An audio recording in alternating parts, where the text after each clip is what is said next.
करमाळ्याचे माजी आमदार जयवंतराव जगताप यांनी काँग्रेसचे ज्येष्ठ नेते माजी गृहमंत्री सुशीलकुमार शिंदे यांची घेतलेली भेट प्रामुख्याने करमाळा विधानसभा मतदारसंघातील राजकीय घडामोडींवर प्रभाव टाकणारी ठरली आहे। जयवंतराव जगताप आणि सुशीलकुमार शिंदे यांची ही भेट नेमक्या कोणत्या मुद्द्यांवर परिणाम टाकत आहे हेच या भागातून आपण जाणून घेणार आहोत। नमस्कार, आपण पाहत आहात यूट्यूब चॅनल खबर मराठी। आपल्याला विनंती आहे की आपण अद्यापही आपला खबर मराठी हा यूट्यूब चॅनल सबस्क्राईब केलेला नसेल तर सबस्क्राईब करा आणि आमच्यासोबत कनेक्ट राहा। तर 2019च्या विधानसभा निवडणुकीत अपक्ष उमेदवार संजय मामा शिंदे यांना पाठिंबा देऊन आपली निर्णायक मते संजय मामा शिंदे यांच्या पारड्यात टाकून संजय मामांना आमदार करण्यात महत्त्वाची भूमिका बजावणारे करमाळ्याचे माजी आमदार जयवंतराव जगताप यांनी काँग्रेसचे ज्येष्ठ नेते माजी गृहमंत्री सुशीलकुमार शिंदे यांची घेतलेली भेट विविध चर्चांना निर्माण करणारी अशी ठरली आहे।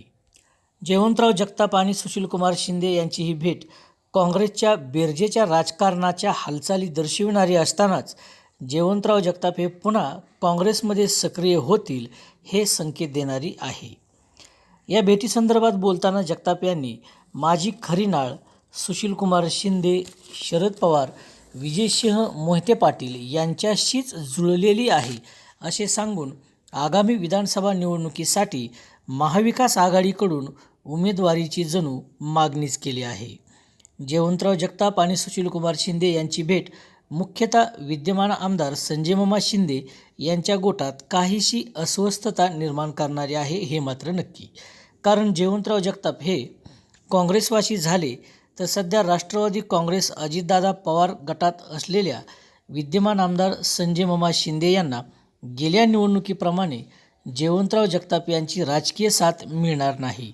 जयवंतराव जगताप यांची राजकीय साथ तुटणे हे संजय मामा शिंदे यांच्यासाठी निश्चितच वजाबाकीचे ठरणार आहे। जयवंतराव जगताप आणि सुशीलकुमार शिंदे यांच्या भेटीकडे करमाळ्याच्या राजकारणातील प्रभावी असलेले माजी आमदार नारायण पाटील हे वेट अँड वॉच याच भूमिकेतून पाहत असणार हे निश्चित आहे।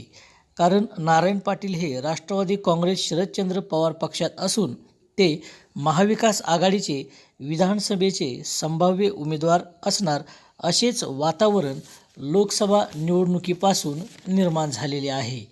त्यामुळेच जगताप हे काँग्रेसमध्ये आल्यानंतर विधानसभा निवडणुकीचे महाविकास आघाडीकडूनचे उमेदवारीचे स्पर्धक ते होतील की महाविकास आघाडी म्हणून जगताप यांची आपल्याला राजकीय साथ मिळेल या मुद्द्याने पाटील यांच्याकडून शिंदे आणि जगताप यांच्या भेटीचा विचार केला जाऊ शकतो। एकूणच जयवंतराव जगताप आणि सुशीलकुमार शिंदे यांची भेट करमाळा विधानसभा मतदारसंघामध्ये विविध चर्चांना वेगवेगळे राजकीय विषय देणारी मात्र ठरली आहे।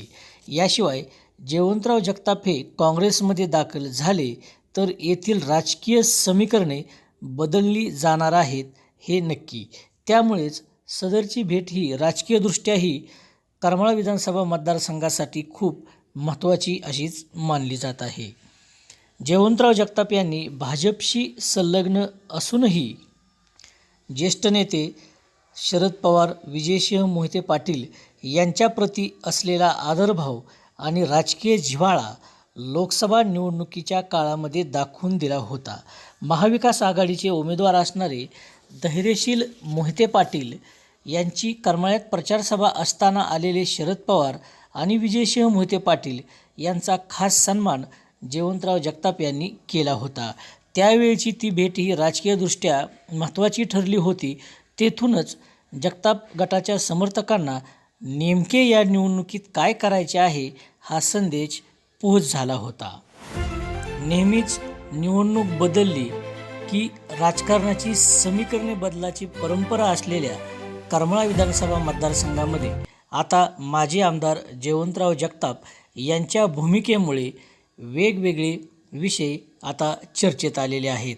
दरम्यान आगामी विधानसभा निवडणुकीचे नेमके चित्र कसे असणार हे त्यावेळी स्पष्ट होणार असले तरी जगताप यांनी आता घेतलेली भूमिका तसेच त्याबाबत त्यांनी जाहीरपणे केलेली विधाने ही मात्र आता काहींसाठी समाधानकारक वाटू लागले आहे, तर काहींच्या गोटात अस्वस्थता निर्माण करू लागलेली आहेत.